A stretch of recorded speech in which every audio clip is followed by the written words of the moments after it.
ભાવનગરમાં કથિત લઠ્ઠાકાંડને લઈને રાજકારણ ગરમાયું છે। કોંગ્રેસ નેતા જિગ્નેશ મેવાણીએ આજે સટી હોસ્પિટલની મુલાકાત લઈ દર્દીઓના હાલચાલ પૂછ્યા હતા।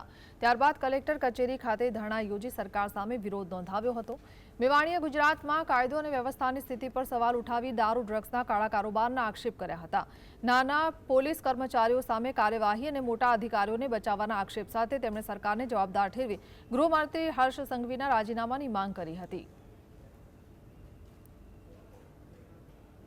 नगर में लठ्ठाकांड थयो हजी भारतीय जनता पार्टी सरकार सबक नहीं ले।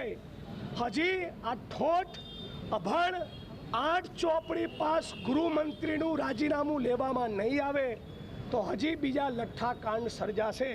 आज भावनगर में एक आंकड़ा मुजब 9 और बीजा आंकड़ा प्रमाणे 11 लोगोना जीव होमाया।